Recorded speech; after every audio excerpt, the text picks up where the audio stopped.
so àwa wà lórí afárá yẹn ọlọ́run á gbẹ̀san fún kálukú pé ọyìn ilé ìjẹ́njọba yìí wọ́n wàá yọ ọ nínú títí tó fi gbàgbé ìwọ náà wọ́n yọ ọ nínú tó fi gbàgbé títí tọ́lọ́run ó fi mú gbogbo lára gbogbo òkùnsínú gbogbo bínú ara ẹni gbogbo gẹ́dẹ́gẹ́dẹ́ burúkú tí máa bẹ lọ́kàn àwọn èèyàn ọlọ́run wàá yọ dànù kó lọ́kàn wa torí pé wọ́n yẹ sí lálìjánnà kó wọ́n máa kórìíra ara wọn wọ́n yẹ bẹ lálìjánnà kó wọ́n máa dẹ́yẹ síra wọn wọ́n yẹ bẹ lálìjánnà kó wọ́n máa ṣèṣù tí ètè síra wọn papọ̀ wọ́n fẹ́ràn ara wọn dénú dọ́gba so ibẹ̀ lọ́lọ́run ti fọkàn kálukú má kó tó wá di pé wọ́n wà àlìjánnà torí pé kò ní wà àlìjánnà àfẹnitọ́lọ́run bá fọ̀ mọ́ kọ́lọ́run bó ṣe wá lọ́kàn nínú wa tọ́ lẹ́yìn eléyìí agbọ́dọ̀ gbàgbọ́ pé àlìjánnà ń bẹ iná ń bẹ o nínú pa agbàgbé ń dàlù kìyàmọ̀ gbọ́nu àlìjánnà ọkọjá ntẹ̀yàn lè ròyìn ọwọ́ ntọ́lọ́run bá sọ fún wa nípa rẹ̀ lálẹ́ mà abánabi wa Muhammad sallallahu alayhi wa sallam sọ fún wa nípa rẹ̀ limada torí pé wá nínú hadith al-qudsi ọlọ́run ló ń ti pèsè àlìjánnà kankan lẹ̀ fáwọn ẹrú òun fima la aynun ra'at wala udhunun sami'at wala khatara ala qalbi bashar ń bẹ nínú àlìjánnà tó ń pèsè kalẹ̀ yìí ń tójú kan òrírí ní dáadáa ń tẹ́tí kan gbọ́rí ní dáadáa ń tí ò tiẹ̀ rú wúyẹ́ lọ́kàn kan rí ń bẹ nínú àlìjánnà ọlọ́run dákun má ṣe lé wọ̀ wá torí ẹ̀ ìní àwọn sàhábà bíi Ibn Abbas àtàwọn mi sọ pé kò sí nǹkan kan nínú àlìjánnà nínú ntọ́ wà nínú ilé ayé yìí àfi kó jẹ́ porúkọ wọn lọ́kàn papọ̀ omi ń bẹ láyé omi ń bẹ lálìjánnà ó kọ́ lọ́ papọ̀ omi tàlìjánnà ẹsẹ̀ bíi omi ilé ayé ọ̀gẹ̀dẹ̀ ń bẹ lálìjánnà ọ̀gẹ̀dẹ̀ ń bẹ láyé orúkọ lọ́ papọ̀ ọ̀gẹ̀dẹ̀ àlìjánnà kò dàbí ọ̀gẹ̀dẹ̀ ilé ayé ilé ń bẹ lálìjánnà ilé ń bẹ ilé ayé orúkọ ló papọ̀ ilé àlìjánnà ó dàbí ilé ayé sẹ́fẹ̀ àwọn kílé ayé tójò bá ti ń rọ ẹ̀rù ti bẹ̀rẹ̀ sí ní báyìí ó lè wọlé gangba mi ìjì burúkú lè wọlé ká mọ̀ pé yóò tiẹ̀ sí òrùlé kúrò lórí ilé àmọ́lé àlìjánnà lá ọlọ́run dákun má ṣe wá ní ẹni tí ò ní ra àlìjánnà yìí wọ̀ ọtí ń bẹ láyé eléyìí táwọn ọ̀daràn máa mu ọtí sì ń bẹ lálìjánnà orúkọ lásán lọ papọ̀ la lagwan fiha wala ta'thima nínú àlìjánnà tí wọ́n bá mu tí rẹ̀ wọ́n yìí sọ̀sọ́kùsọ wọ́n yìí sì ṣèṣekúṣe wọ́n dán ti ilé ayé wò ọtí ni kọ́kọ́rọ́ gbogbo àìdá tó bá mu tí yóò ṣe zina tó bá mu tí ó lè pààyàn tó bá mu tí ó lè dáná sunlé torí pé ọpọlọ wèrè ti sọnù tó bá sì mu tí tó lè yàgbẹ́ sára yóò tún bú bàbá rẹ̀ yóò tún ṣépè fún ìyá rẹ̀ lẹ́yìn ìgbà tó mu títàn tó rọpọlọ ti lọ lọpọlọ bá sì ti kúrò lára kéèyàn dẹran kó jẹ́jẹ́ ni agbọ́dọ̀ gbàgbọ́ pé alìjánná ń bẹ iná ń bẹ o alìjánná tí wọ́n sọ̀rọ̀ yẹn tó náà lọ́lọ́run fi baba ńlá wa sí rí tẹ́lẹ̀ bẹ́ẹ̀ ni òun náà lọ́lọ́run fi sí àsìkò àti tọ́ wòrí nù àti tọ́ wòrí gbọ́dọ̀ baba ńlá wa ọlọ́run ṣe bẹ́ẹ̀ kálíbà sojú kòkòrò àti tún padà bẹ́ẹ̀ tọ́ ṣé ẹ̀ṣẹ̀ tí baba ńlá wa ṣẹ̀ láàfin sí lálìjáná ni rárá o ọlọ́run ti kọ́ tẹ́lẹ̀ náà kó tó da pélé láàgbé ṣùgbọ́n fẹ́ ká gba àlìjáná kọjá ká tó délẹ̀ ni. wa idh qala rabbuka lil malaikati inni ja'ilun fil ardi khalifa ṣáájú kó tó dá baba ńlá ló ti sọ fún àmàlẹ́kà pé òun fẹ́ gbé àrólé kan sílẹ̀ òun fẹ́ gbé àrólé kan sílẹ̀ sọ ọlọ́run kàn ní kọ́kọ́ gbé àlìjáná náà ni tọ́wọ́ sọ pé àwọn baba ńlá rẹ̀ kan lọ́sẹ̀ lọ́n tẹ̀ fi dẹni tí ń gbélẹ̀ irọ́ ni o ilẹ̀ náà ló gbé tẹ́lẹ̀ náà ọlọ́run ti kọ́ pé òru pánpán ṣe lè jẹ́ bó ṣe jẹ́ mẹ́rin agbọ́dọ̀ gbàgbọ́ pé òdodo làlìjánà òdodo níná o òdodo làlìjánà òdodo níná o ẹni tó bá ní kò sí àlìjánà ẹ̀yìn pé ó sàmì àdúà ọlọ́run ṣe lè wọ rẹ̀ ẹni tó bá ní òsì náà pé ó sàmì àdúà ọlọ́run jẹ́ ọ padà bẹ́ẹ̀ torí ẹ̀ iná yìí ṣe nǹkan tí èèyàn máa fẹ́ torí ẹ̀ náà lẹ̀ ṣe ní rí àwa mùsùlùmí ká sọ mọ́sálásí wa ní mọ́sálásí iná a'udhu billah mo rò pé yé wa mùsùlùmí kò síbi tó lọ láyé tó àrígbé mọ́sálásí kan àyànnáfìlà mọ́sálásí iná báwo ṣebí iná náà là ń sá fún tó bá ní kí ló dé tó fi ṣe Islam wà ní kí n lè wà àlìjánnà kí n má bàa wọ̀ ná bẹ́ẹ̀ làwọn sàhábà máa wí yàtọ̀ sáwọn tí ò tún gbẹ́sìn yìí wọ́n ní kì í ṣe káwọn olè wà àlùjánnà káwọn ọmọ bá wọ̀ náà làwọn ṣe ń ṣe Islam kí wọ́n lè fi ń ṣe kí ló dé tẹ̀ ń fi ń ṣe ṣebí ẹ̀yin náà gbọ́wọ́ lọ́dọ̀ ṣéwù ẹ sọ pé ṣéwù sọ pé tẹ́ bá ti gbọ́wọ́ níbo lẹ́wọ̀ ẹ sì ní kì í ṣe torí àlùjánnà lẹ́sẹ̀ ń sin lọ kì í ṣe torí àlùjánnà lẹ́sẹ̀ ṣe Islam sẹ́wọ̀n kí ṣéwù náà sọ pé gbogbo wọn ó di jéró òun ó kó wọn mì kó wọn wà àlùjánnà gbọ̀n náà fàyàwọ́ bóyá di ìrókò wọn gbàǹjọ náà so àbí sẹ́mi ẹ̀ bọ́dà irọ́ lásán so tẹ́lẹ̀ ìbá yé wa àlùjánnà ń bẹ agbọ́dọ̀ gbàgbọ́ iná ń bẹ agbọ́dọ̀ gbàgbọ́ ní tí wọ́n gba lérò ni pé àwa ń bẹ̀rù àti wọná abẹ́ bẹ̀rù torí ẹ̀ láàṣẹ nípele wa nílé iná ànípe mọ́ṣáláṣí wa ní mọ́ṣáláṣí iná ọjà wa ànípe ní ọjà iná so wọn náà kò fura o tó wá pé ilé ìjọsìn rẹ ní ilé ìjọsìn iná ọjà bó ṣe jẹ́ ń bẹ̀ o ọlọ́wọ́n bá ní fattaqun nar allati waquduha an-nas wal hijara u'iddat lil kafirin ẹ bẹ̀rù náà iná o èkó rẹ̀ ọ̀nà làwọn èèyàn àti àwọn òkúta ọlọ́run ti pèsè rẹ̀ lẹ́kalẹ̀ dé àwọn káfìrì ó sì sọ pé wa bashiril ladhina amanu wa 'amilus salihat anna lahum jannatin tajri min tahtiha al-anhar kullama ruziqu minha min thamaratin rizqan qalu hadha alladhi ruziqna min qabl wa utu bihi mutabbiran lahum fiha azwajun mutahhara wa hum fiha khalidun bó ti sọ̀rọ̀ nata ó tún sọ̀rọ̀ aljanna tọ́ agbọ́dọ̀ gbàgbọ́ ikú aljanna yẹn àti iná yẹn ó ti wà kì í ṣe pọ́lọ́ wọn bọ́ ṣẹ̀ṣẹ̀ dá wọ́n ti wà kì í ṣe pọ́lọ́ wọn ṣẹ̀ṣẹ̀ dá wọn torí ẹ̀ ló ṣe jẹ́ pé tó sùn Ramadan bá dé ó wà nù hadith eléyìí tí imaamu Ahmad gbà jáde ikú ńgbà tó sùn Ramadan bá dé ojoojúmọ́ lọ́wọ́ bá máa ń fi kún ọ̀ṣọ́ aljanna yóò máa sọ pé ṣebí léyìí ni mo pèsè kalẹ̀ di àwọn ẹrú mi tí wọ́n ń bọ̀ wá gbé bẹ́ẹ̀. a sì gbọ́dọ̀ gbà wípé iná yìí báyìí àwọn èèyàn àti àlùjànnú náà lọ́lọ́wọ́n bó kó síbẹ̀ o àwọn èèyàn àti àlùjànnú lọ́lọ́wọ́n bó kó síbẹ̀ iná wọ́n sì máa kó yàn síbẹ̀ nígbà tí òní yé sọ wípé hal min mazid ǹjẹ́ wọ́n tún ṣẹ́kù bí ṣé wọ́n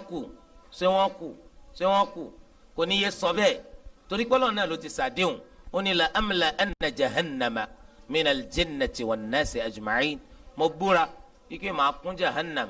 pẹ̀lú àwọn èèyàn àti àlejànú lápapọ̀. ẹ sì máa ń pín gbogbo àwọn nǹkan ọlọ́run dá wọn kó lè máa jọ́sìn fọlọ́ ni iná ti gbọ́ àdéhùn ọlọ́run òun náà wà ígà ipe kọjọ́ yẹn ó dé ìdínú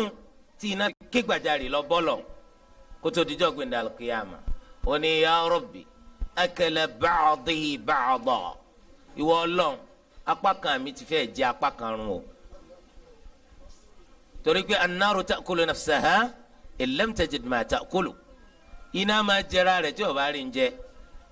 tó bá dáná kalẹ̀ ní ìsìtẹ́ gbé nǹkan kan lé lórí kí ni ó ṣẹlẹ̀ iná ó jóra rẹ̀ títí yóò kù iná jahannam wa sọ fọlọ́n pé apá kan mi ti jẹ apá kan tán ó fẹ́ jẹ apá kan tán ìwọ ọlọ́run bá ń wá nǹkan kan ṣe sọ̀rọ̀ mi ọlọ́run bá wá yọ̀ǹda fún náà pé kó máa mímí méjì mímí alákọ̀ọ́kọ́ òun náà ni gbígbóná janjanjan tí ojú ọjọ́ máa gbóná janjanjan lásìkò ẹ̀rùn náà lànà bí sọ pé abiridu bis-salah fa inna shiddatal harri min fayhi jahannam ẹ máa lọ́sọ̀ láti lára o nígbà tó bá dásìkò ẹ̀rùn tó rùn mú jajaja ẹ lọ́sọ̀ láti lára kójú ọjọ́ tutù kẹ́ tó ṣe sọ́láàt nítorí gbígbóná jajaja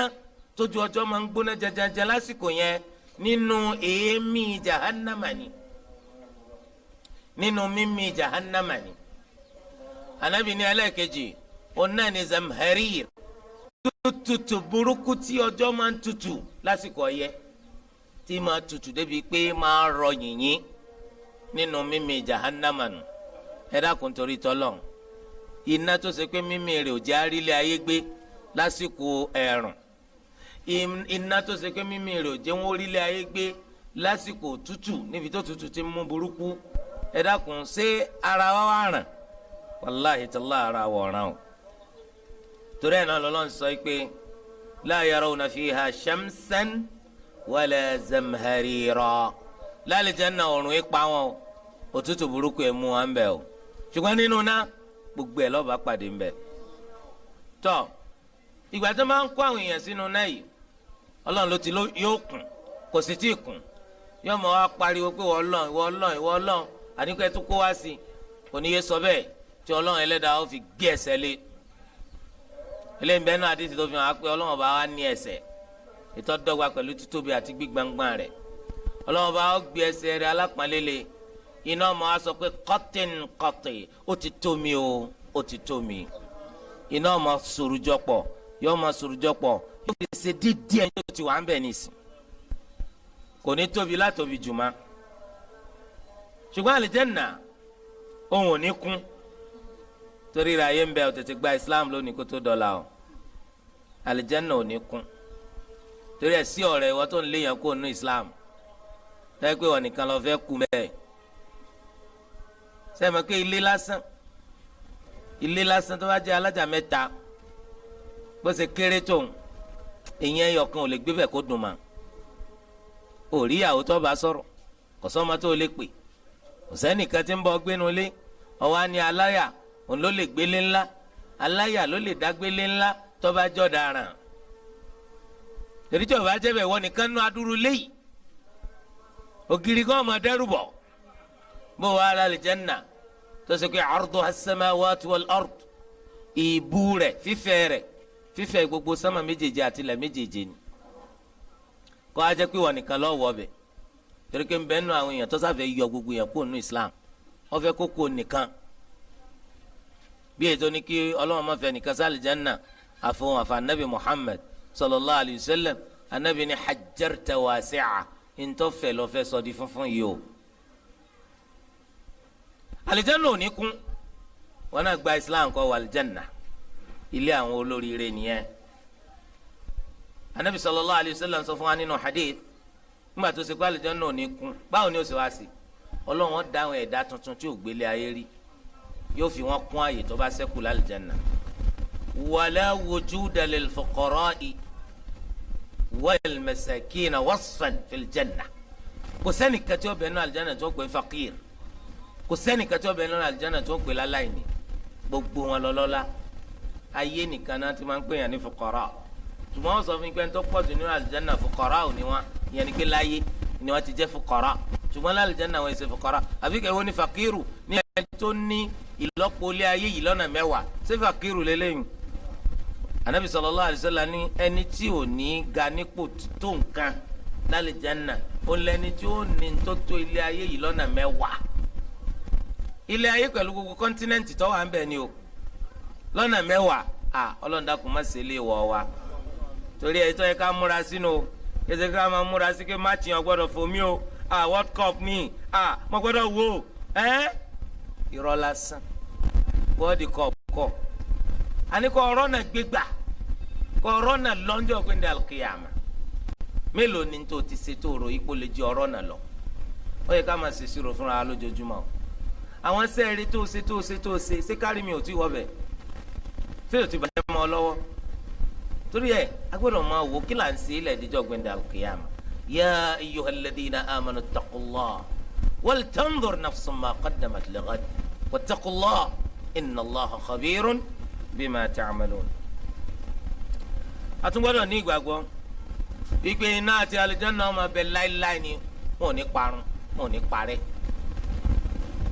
yàtọ̀ sí gbàgbọ́ àwọn kan wọ́n ní iná ọmọ abẹ títí gbà kan gbọ̀ báyìí Ọlọ́run bá tún paná rẹ̀ yọ àpò gbogbo yẹn sálì kò sí tọ́jọ́ bẹ́ẹ̀ iná ọmọ abẹ láíláí àlùjánnà náà ọmọ abẹ láíláí. a sì gbọ́dọ̀ ní ìgbàgbọ́ sí pé ẹni tó bá kú lórí ìmánì tí ẹ̀ṣẹ̀ wa gbé wọn náà kò ní máa bẹ́ẹ̀ nuna láéláé ìmánì rẹ̀ padà yọkù ọjọ́ kan lọ sí alìjánà pẹ̀lú ṣìpẹ̀ àwọn olùṣìpẹ̀ yọ padà wọ alìjánà lọ́jọ́ kan. a sì tún gbọ́dọ̀ ní ìgbàgbọ́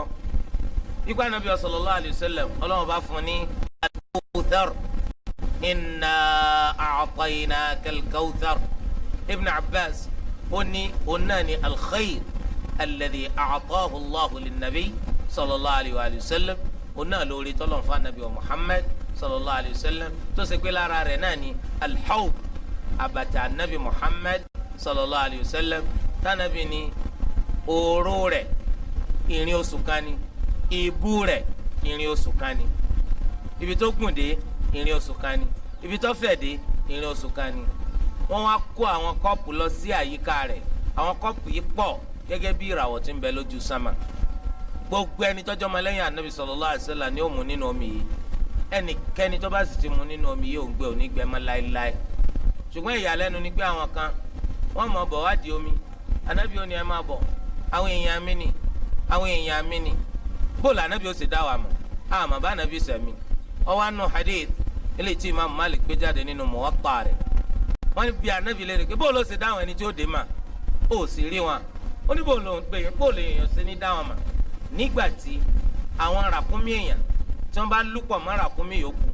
nígbà tí gbogbo àwọn ràkúnmí èèyàn tó jẹ́ pé ẹsẹ̀ funfun làwọn fi ń tẹ̀lẹ̀, funfun lẹ́sẹ̀ tí wọ́n títí dórúnkún, nígbà tí ẹsẹ̀ àwọn ràkúnmí yòókù sì dúdú, ṣé yóò dá tiẹ̀ mà bí ò ní dá mà? yóò dá mà. àìrí wọn ò pé kí n má dá wọn mà, torí pé gbogbo wọn wà níjọ́ gbẹ̀ndà kìyàmà ghurran muhajjalina min athari alwudu. a wà níjọ́ gbẹ̀ndà kìyàmà lẹ́ni tí ìmọ̀lẹ̀ kún ju wa, ìmọ̀lẹ̀ ó kún àwọn oríkèé àlùwàlá wa látàrí àlùwàlá tá a ṣe nílé ayé. eléyìí ò sí fún àwọn àjọ míì àfijọ́ anabi Muhammad sallallahu alayhi wa sallam. tó bá ti yọ anabi ó ní ẹ máa bọ̀, àwọn èèyàn mi ni, àwọn èèyàn mi ni. àwọn mẹlẹ́kọ̀ máa sọ rárá àwọn eléyìí ò sínú àwọn èèyàn rẹ, wọ́n máa dá àwọn míì padà. innaka la tadri ma ahdathu ba'dak, tọrọ ọmọ tí wọ́n ṣe lẹ́yìn rẹ̀. ọlọ́dà kò máa ṣe tiwa bẹ́ẹ̀ o. ẹbí àwọn mọ̀nàfíkì àdínì nù yóò máa ṣẹ̀ṣẹ̀ pé mùsùlùmí lòun, òun tẹ̀lé súnà, àmọ́ ní kọ̀kọ̀ kìí ṣe mùsùlùmí o, oníbídíà ni o. òun kàn wọ́n bá àǹfààní kan yọ ọ́n bẹ́ẹ̀ ni kó òun lè gbà ń bẹ̀, tí o bá ti sàǹfààní ń bẹ̀ tó tún yóò darapọ̀ mọ́ àwọn èèyàn rẹ̀ pé àtìyín là ń ṣe o, à ń ta àwọn eléyìí ẹjẹ́ ni o. ẹ bá àwọn mùnàfíkì ṣe máa ṣe. ó sì máa pé tó bá fara pamọ́ fún yàn ó tẹ́rù tó lè fara pamọ́ fọlọ́. ànábì ọmọ ẹgbẹ́ ẹ máa bọ̀ ẹ wá mu, àwọn mọ̀lẹ́kọ̀ ni rárá àwọn eléyìí ò sínú ọmọ lẹ́yìn rẹ̀ tọrọ ọmọ tí wọ́n dánwò lẹ́yìn rẹ̀. ọlọ́run má ṣètò abẹ́. bákan náà káma yìí pé anabi sallallahu alayhi wa sallam ọlọ́run ọba kumale púpọ̀ níjọ́ gbẹ̀ndẹ̀ al-qiyam, ọlọ́run kumale púpọ̀ níjọ́ gbẹ̀ndẹ̀ al-qiyam. torí ẹ̀ ló sọ pé ana sayyidu waladi adama yawma al-qiyamati wala fakhr. èmi la síwájú gbogbo ọmọ anabi adama níjọ́ gbẹ̀ndẹ̀ al-qiyam kìí ṣe ti fáàrí. gbogbo wa máa sáká asa lọ bá àwọn anabi ọlọ́run látòrí nuh alayhi salam títí dórí anabi ibrahim alayhi salam, anabi musa, anabi isa alayhi musallatu wassalam. ẹgbà wa torí pé àìkú ogun ogbò gbogbo wa wàhálà yẹn ó ti pọ̀ jù látàrí ogun. àmọ́ wa pé báwa bẹ́lọ̀ kó tiẹ̀ ṣe sírò bó bá jẹ́ nánà ní kó máa ná ọmọ lọ sí ná. nítorí wàhálà gbogbo anabi ọmọ yẹ pé agbára àwọn ọ̀ka nafsi nafsi àwọn tó àwọn lẹ́rù ẹ má bá wọn wá mi sí. báyìí ló ní kálukú àmà wí títí tí ó fi wá di kó wọn wá àwa bá anabi wa Muhammad sallallahu alayhi wa sallam. anabi wa ma sọ pé ana laha èmi ni màá ṣìpẹ̀, èmi ni màá ṣìpẹ̀. eléyìí là ń pè ní ash-shafa'atul kubra, ash-shafa'atul uzma, ìṣìpẹ̀ tó ga jù gbogbo ìṣìpẹ̀ lọ ta anabi wa Muhammad sallallahu alayhi wa sallam. anabi wa lọ fún ìbàlẹ̀ lábẹ́ àgbà ọlọ́run ọba wa, ọlọ́run ọba ó ní kó tọrọ ntọ́ bá fẹ́ tọrọ, kó gbórí sókè kó tọrọ, kó ṣìpẹ̀ wọ́n gbà pẹ̀rẹ̀. báyìí lànà bí o sì wá tọrọ, kó ṣìpẹ̀ pé kó náà ó ṣèṣirò, ọlọ́run kó ṣèṣirò. eléyìí ni al-maqamul mahmud, ibùdúró tó jẹ́ tẹ̀yìn tánàbí ní kọ̀tọ́ sẹ́nìkan àfọ̀kan nínú àwọn ẹrú ọlọ́run, òun sì ń bẹ lọ́n kọjá pò náà ló sọ pé tẹ bá ṣàdúà lẹ́yìn ìgbà tán pépè fún sọ̀láàtì tán pé allahumma rabba hadhihi ad-da'wati at-tamma lẹ́yìn tẹ̀ ti sàṣàlátù fún anabi nìyàwó.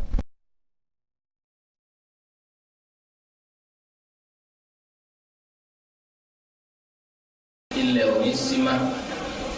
sánmà náà ò ní sí gbogbo ẹ̀wọ̀n ká gbangba ìyáàmà níbi ìdàrú ìyáàmà tó wáyé gbogbo aláyè gbogbo ní location gbangba ìyáàmà yẹn mi àwọn àwọn oníkàlùkù ọba ara wa mẹ́jọ náà wọ́n ní ẹni tó kú gbẹ̀yìn gbígbé ìdàrú ìyáàmà ò tó dé wọ́n ní yóò lu ẹgbẹ̀rún ọdún nù sáré irọ́ ni kò sáàdì kankan tó sọ bẹ́ẹ̀ kò sáàdì kankan tó sọ bẹ́ẹ̀ èyí tó sáàjà ní pé ìgbà tí gbẹ̀ndà òkè àwọn bá ti dé òde náà ṣùgbọ́n àwọn ẹni tí gbẹ̀ndà òkè àwọn òde bá láyé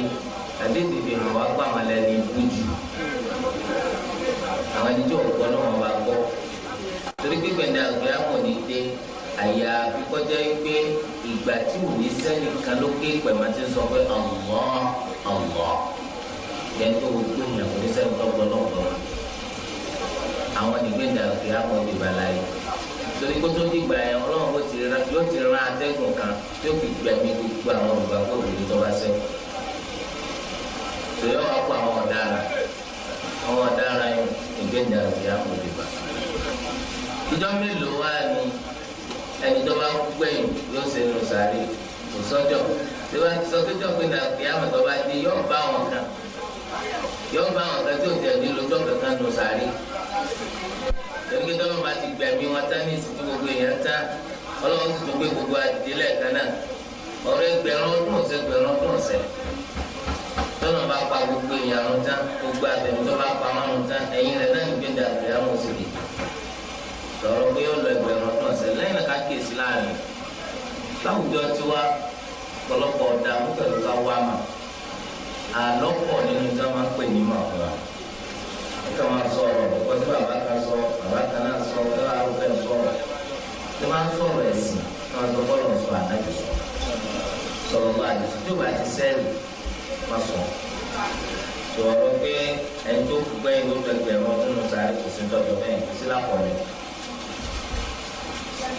wọ́n lẹ́ni tí èsè mùsùlùmí jẹ́ yóò wà lìjánà bí kò sẹ́ni kan tí ó wà lìjánà bí kọjá mùsùlùmí ṣùgbọ́n mùsùlùmí ọ̀n bẹ nínú àwọn mùsùlùmí tó ti síwájú dà nàbì Muhammad sallallahu alaihi wasallam ó sì bẹ nínú àwọn mùsùlùmí tọ́jú ọmọlẹ́yìn ànábì Muhammad sallallahu alaihi wasallam torí gbàgbọ́ wa níbi gbogbo àwọn ànábì Ọlọ́run mùsùlùmí ni wọn. inna ad-dina 'inda Allahi al-Islam yẹtẹ pé ńgbà dáná bí Muhammad sallallahu alaihi wasallam dé ńlọtọrí bẹ́ẹ̀ pé ẹ̀sìn lọ́dọ̀ Ọlọ́run náà ní Islam yẹtẹ pé ńgbà dáná bí Muhammad sallallahu alaihi wasallam dé ní Islam tó jẹ́ sìn lọ́dọ̀ Ọlọ́run láti jọ tí Ọlọ́run ọba ti dọ́mi yàn Islam kalẹ̀ sí torí rẹ̀ ẹ̀rí tó lọ sọ gba Nabi Ibrahim idh qala lahu rabbuhu aslim qala aslamtu li rabbil alamin ìgbà tó lọ sọ fún Nabi Ibrahim fi gba Islam ó ló gba Islam fọlọ ó sọ bí Ibrahim banihi wa Yaqub ya baniya inna Allaha istafa lakum ad-dina fala tamutunna illa wa antum muslimun bẹ́ẹ̀ la Nabi Ibrahim àti Yaqub ní wọ́n sọ fún àwọn ọmọ gbọ́dọ̀ gba láti kú àfi lórí Islam bẹ́ẹ̀ náà ni ẹ̀wù Fir'auna nígbà tí kò dé ọ̀gbàgbọ́ lẹ́rọ̀ ọwọ́ arígbó orí parun ọwọ́ ni amantu nígbà tí ń tẹ̀rí lọ́dọ̀ alla ilaha illa alladhi amanat bihi banu Isra'il wa ana minal muslimin èmi náà gbàgbọ́ ní ìsìn o pé kò sí ọba mi tọ́tọ́ láti fòdodo jọ́sìn àyàfi táwọn ọmọ Israẹli gbàgbọ́ èmi náà dọ̀kan náà àwọn mùsùlùmí báyìí ọ̀gbẹ́yẹ wa tó wáyé kékeré ṣe Islam ni Musa gbogbo lọ sídìí rẹ̀ ṣé minal muslimin náà ni ó gbéra rẹ̀ kì í ṣe minal muslimin torí rẹ̀ Yahud àti kìnìún lẹ́yìn àwọn ànábì yẹn ni wọ́n jẹ́ Yahud Nasara wọ́n gbéra wọn Nasara ṣùgbọ́n Islam là ànábì Isa náà mú wa Islam là ànábì Isa náà mú wa. فلما أحس عيسى منهم الكفر قال من أنصاري إلى الله قال الحواريون نحن أنصار الله آمنا بالله واشهد بأننا مسلمون ماذا نبي عيسى عليه السلام كان في الجسد تريد يوم أقوم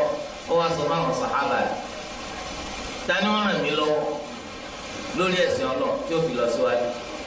àwọn sàhábà rẹ̀ yẹn sọ pé àwa ájà lára ṣe fọlọ́ ṣe bá wà pọ̀ náà ọba pọ̀ ìwọ náà jẹ́rìí sí pé mùsùlùmí ni wá subhanallah àwọn èèyàn Nabi Isa torí ẹ̀ inna ad-dina 'inda Allahi al-Islam ọlọ́run sì tún sọ wọn fún mi kí wọ́n máa ń yabtaghi ghayra al-Islami dinan falan yuqbala minhu wa huwa fil akhirati mina al-khasirin ẹnikẹ́ni tó bá wà kàmí tó yàtọ̀ sí Islam tó fi ṣẹ̀sìn ọlọ́run nígbà lọ́dọ̀ rẹ̀ yóò sì jọ kan nínú àwọn ẹni tí ó ṣòfò tó bá di lọ́la òkèèyà lórí rẹ̀ tí ìbá ṣe mùsùlùmí ò ní wà lẹ́yìn mùsùlùmí ayé àwọn ànábì tó síwájú àbí mùsùlùmí táyé ànábì Muhammad sallallahu alaihi wasallam sọ wá ṣeéṣe kéèyàn jẹ́ mùsùlùmí tèèyàn ànábì tó síwájú lẹ́yìn tọ́lọ̀ tí rán ànábì Muhammad sallallahu alaihi wasallam kò ṣeéṣe o lẹ́yìn tọ́lọ̀ tí rán ànábì sallallahu alaihi wasallam kò sáyè fún àbíkọ́ jẹ́ mùsùlùmí tí ń tẹ̀lé ànábì Muhammad sallallahu alaihi wasallam torí hadith tó wá nínú Sahih Imam Muslim wọ́n ní walladhi nafsi biyadihi la yasma'u bi ahadun min hadhihi al-ummah yahudiyyun aw nasrani thumma la yu'minu billadhi ataytu bihi illa dakhala an-nar.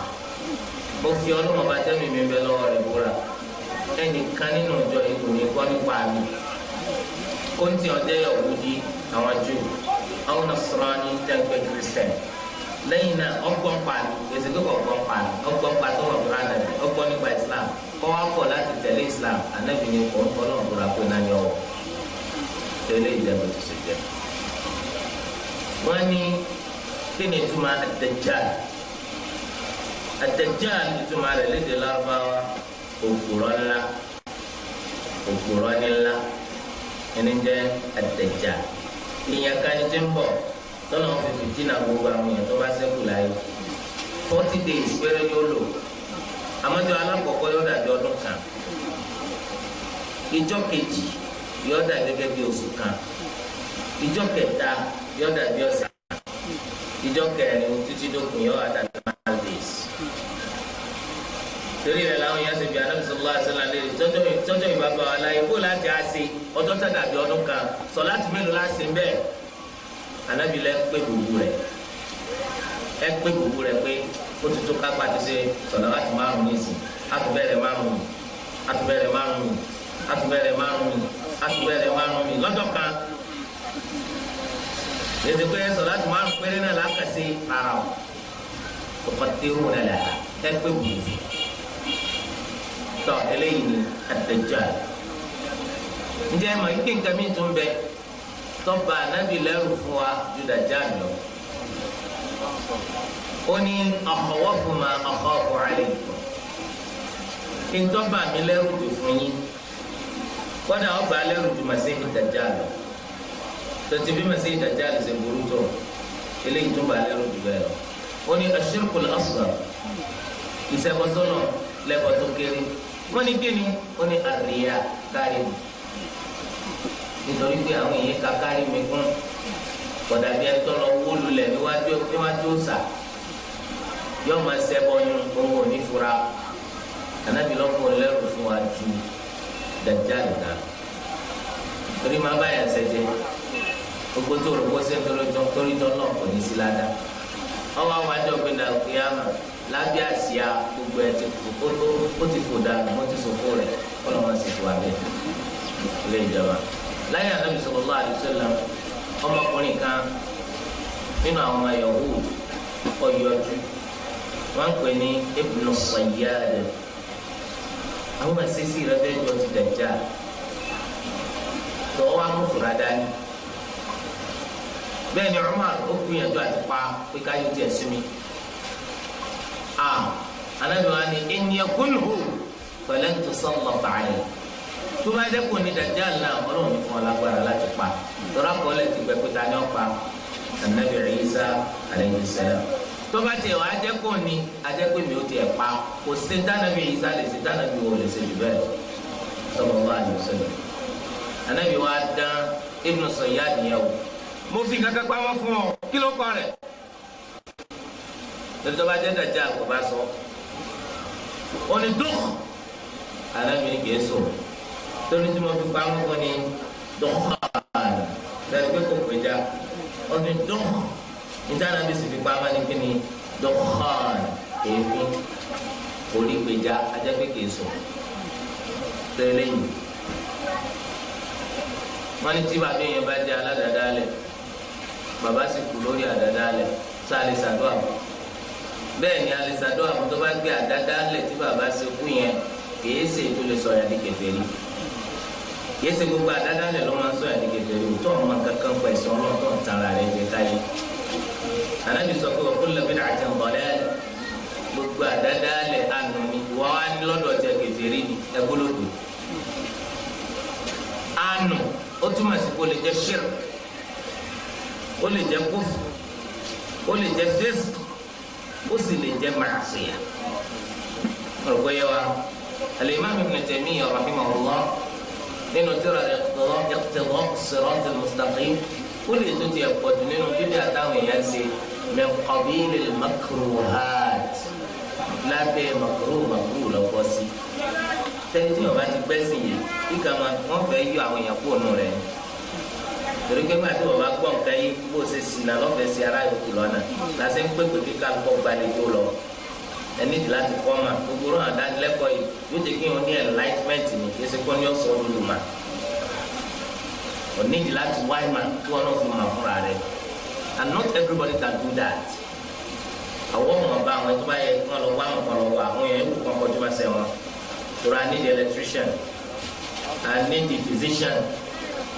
so I need the scientist. Nígbà tí gbogbo wa bá dolo máa gbà táwọn ọmọ tọ́jú wa táwọn ọmọ bá kọ́lé. So àwọn ẹni tí àwọn bá ní ìpalẹ̀mọ́ lára wọn lọ wá mà. Àwọn olùmọ̀ á sọ pé bídà àtẹ̀rí yẹn tatafawat bídà àkàtú bídà àkàlọ́. Ṣùgbọ́n mẹ́sẹ̀ jura wọn lọ gbogbo ẹ̀ ń kọ́ àná ni. Gbogbo àná kuma inú náà ni. Ṣùgbọ́n àlùsùn náà sọ yìí pé tí bídà tó ṣe tó di àná yẹn tó lè gbé ọwọ́ náà yìí tí o bá ti jẹ́ èyí tó sọ̀yàn ní kèfèrí tó bá di lọ́la qiyamah fa anta tahta al-mashi'a wọ́n máa bẹ lábẹ́ ẹgbẹ́ bá ti wọ́ lọ ìní ọ̀sọ̀ ọ̀rọ̀ tó bá wù kó ní kọ́ lọ sí nánà bẹ́ẹ̀ bá ti fi sẹ́wí tani òbí ọlọ́ọ̀ lẹ́nu tó bá sì wù tó lòun forí jọ dáná sọ fọlọ́ pé báwò lélẹ́ ìjẹ́ òsì jẹ́ tó bá gbé bídí àti bàbá rẹ̀ sí tó fi kú kọ́ sọ́ọ̀dì kèfèrí wàá sàdọ̀ àpò kí ló ní kọ́ mọ́ sàdọ̀ àwọn tó bá kú kèfèrí onísàdọ̀ àpò torí pé Islam kò fọ̀nà àwọn akókò àmọ́ sàdọ̀ àpò ẹni tó ti dára lórí pé ọ̀rọ̀ àná